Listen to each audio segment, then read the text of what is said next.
For you. The spell will keep it from wilting.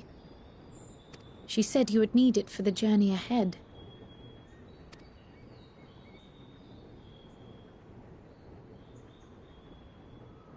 Will you speak with her now? I cannot hope to match Minfilia's clarity, of course, but...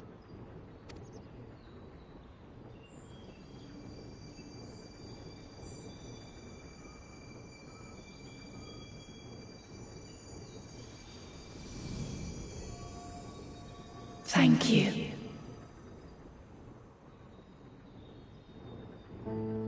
Do not worry. She has lent me her body for only a moment. Just as I could not save the first from the flood of light, it has become arduous for me to interact with the physical world without assistance.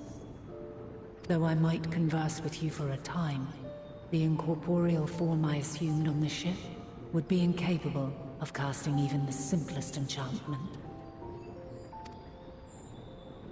It is in the depths of the ethereal sea, the place to which all life returns, where my influence is greatest.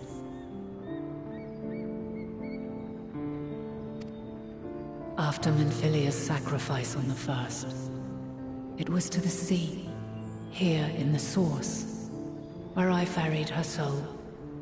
I wished that gentle spirit to find rest in the world she loved so well.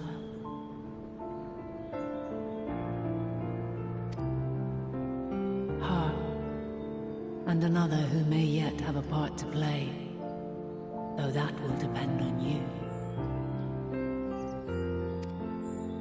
Take the flower, walk free, for you are free to go where you wish, to believe what you will.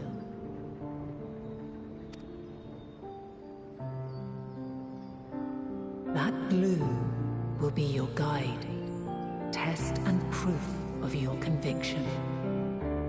In darkness, seek joy, surrender not to sadness, and see beyond despair. Walk free and bear the light for others to follow.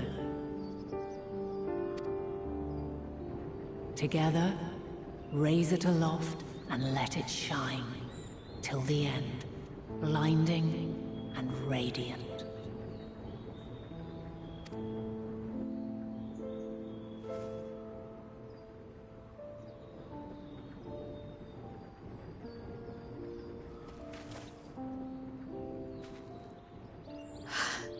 That was all too brief. Already she seems so far away.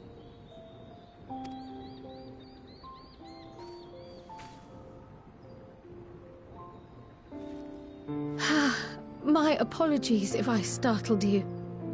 Ever since we began our descent into Labyrinthos, I had sensed another's will, straining to reach out. Even with my particular talents, though, I was unable to make a connection at first, so weak and tenuous it was. Once I took hold of that wispy thread, imagine my surprise to discover it was Heidelin herself. Needless to say, it seemed wise to learn what we could before letting go.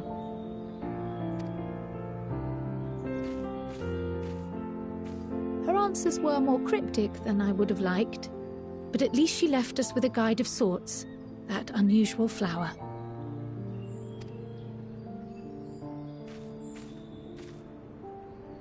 Yes, we are definitely making progress. You can't be serious! We've done nothing wrong!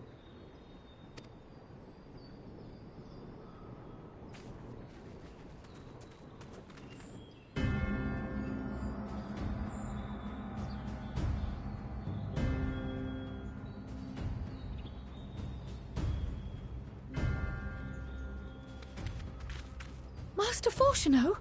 What business has the Forum with us? Obstruction and suppression, apparently.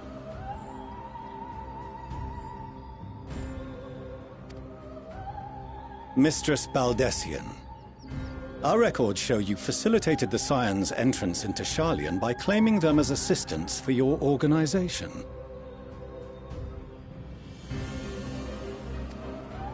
We are aware of your investigations.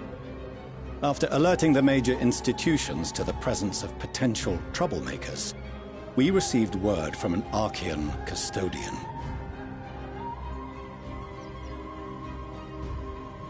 A group operating under the auspices of the students, skulking about Labyrinthos and engaging in clandestine behavior.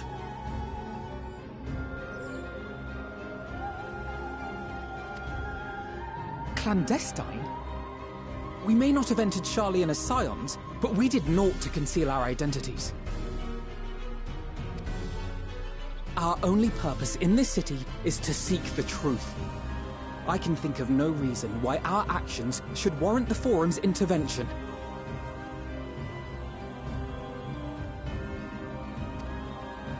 Tis not our way to discourage the pursuit of knowledge, but the timing of such pursuits must be considered, not to mention their potential impact.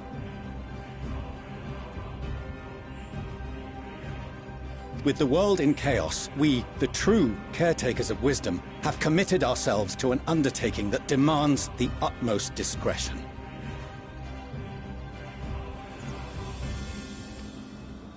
And we will not risk its success by turning a blind eye to disruptive foreign elements in our midst.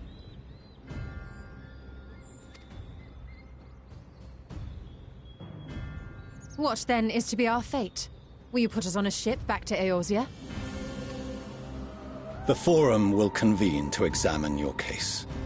The results of said inquiry will determine your future in this city. As for your absent companion, he has already been detained. Grah! But why? Is reading a crime now, too? Reading is encouraged, celebrated even. Not, however, of the volumes shelved in the restricted section of the library.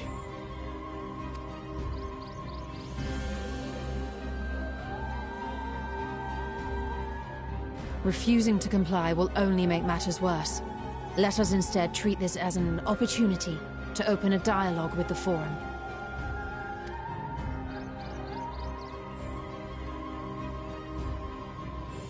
Silence is often one's best defense.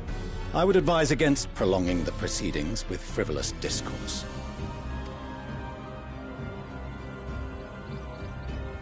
But enough. This is not the place for debate. The rostra await.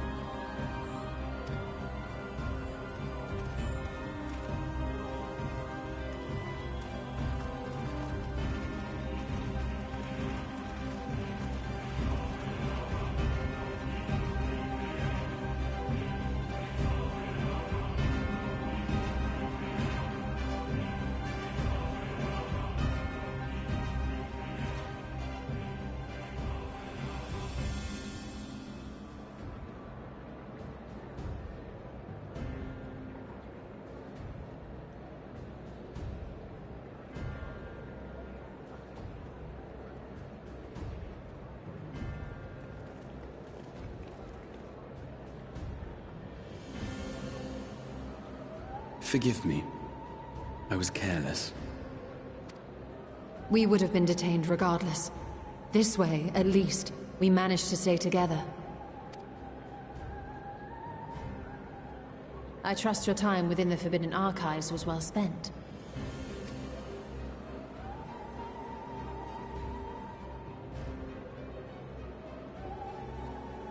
The Forum will come to order! This inquiry is now in session. As Speaker-elect, I will be presiding over the day's proceedings. Master Fortuner, would you be so kind as to restate the matter which compelled you to summon your colleagues with such urgency?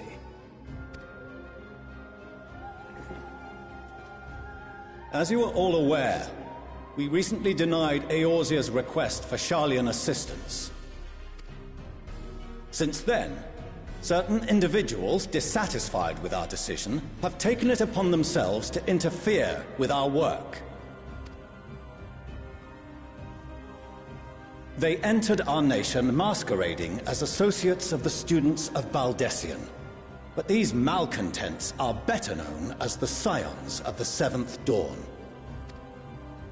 These militants wield influence with both the Eorzean and Eastern alliances, and are inextricably involved with the crises presently afflicting the world at large.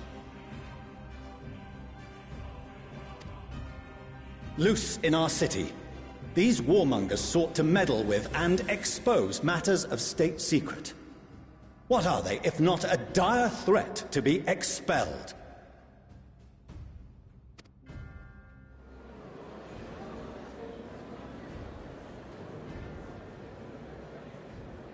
You have tarnished the good name of the students. Galuf would be ashamed.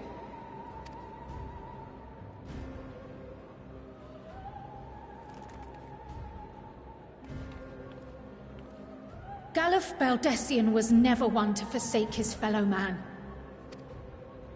Even if this nation closed every door and retreated from the world, he would have found a way to help the Scions, help every soul of this star fight back against the coming doom.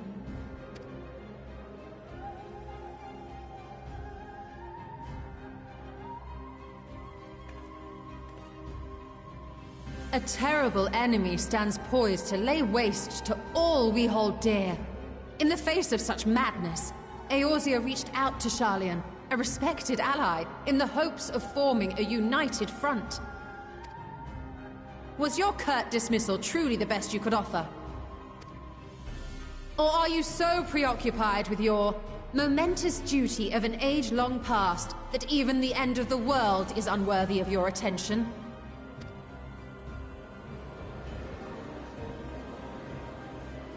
Whence came this revelation? From the mouth of a Forum member within fortuitous earshot. Then it seems your findings support my own.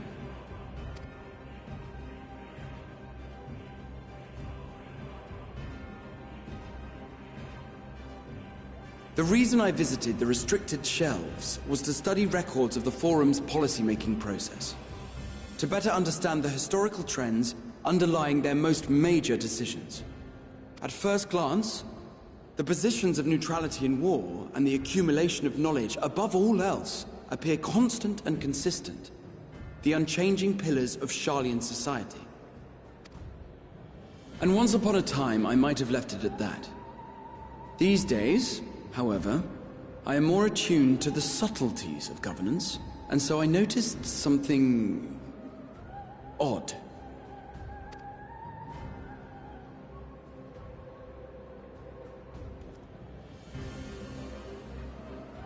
From a particular point in time, the purpose of these policies shifted. No longer was knowledge preserved for the benefit of society. Rather, society was to be gradually reshaped to ensure the preservation of knowledge.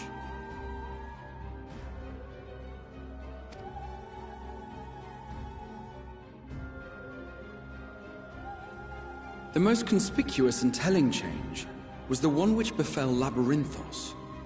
Once little more than an oversized storehouse, an enormous allocation of funds saw it transformed into an advanced research and archival facility. I also discovered a fascinating account on the finances of our Dravanian colony. The settlement attracted students from far and wide, and the connections and tuition fees thus acquired were funneled into further improvements for the archives. Now, there is no question that our nation's progress is tied to the acquisition of wisdom.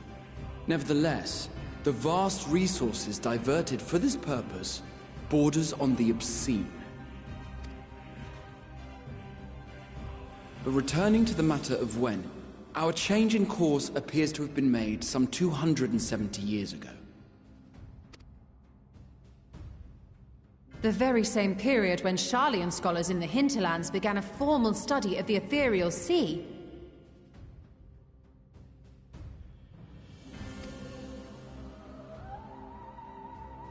You found something, did you not? And whatever it was, gave rise to your oh-so-important duty. Mind your tongue, Archon. If you had seen...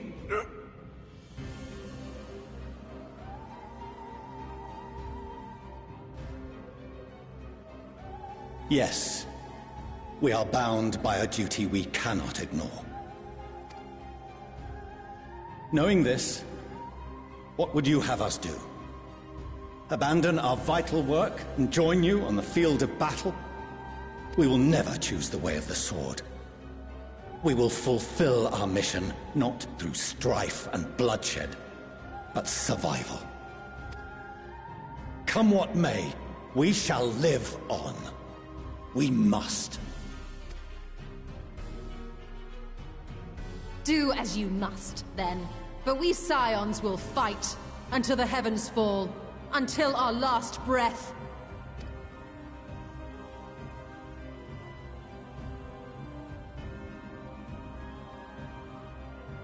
Such misguided zeal.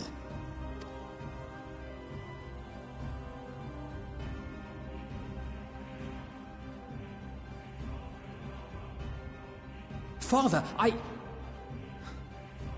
Master Fortuno, I fail to understand the stance you have elected to take.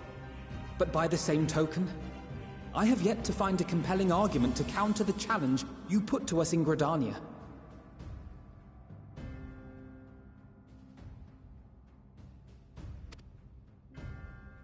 Still, in the midst of my uncertainty, I must trust in myself to do what is right, as others have chosen to trust in me.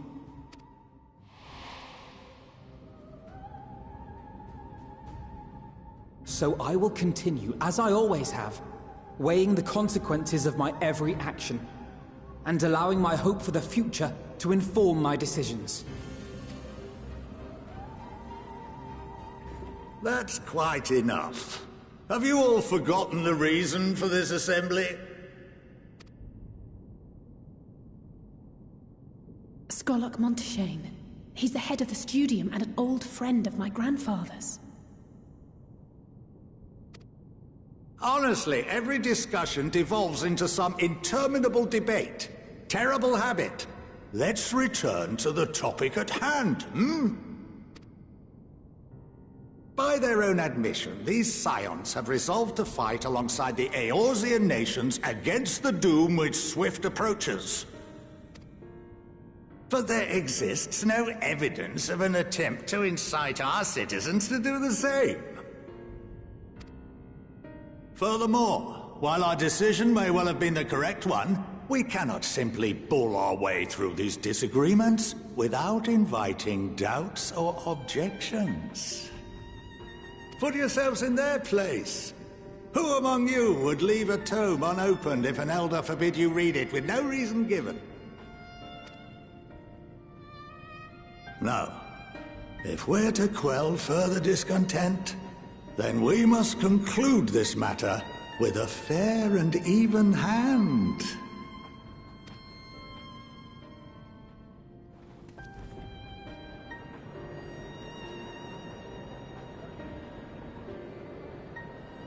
Order! We will have order!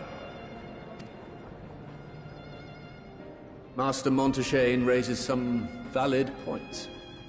Keeping such concerns in mind, I propose we enforce the following measures.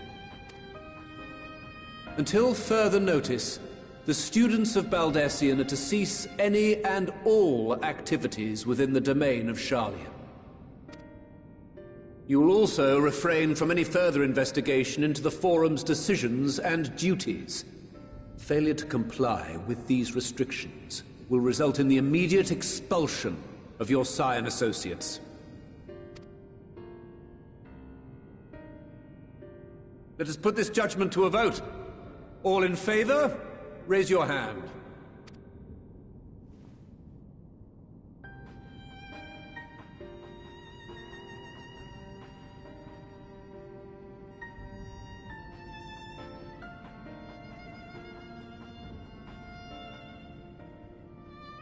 I count 51 for and 48 against. The proposal is passed.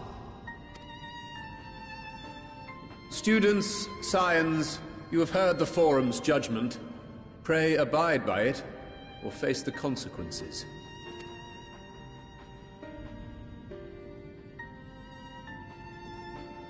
Honored members, I thank you for your time.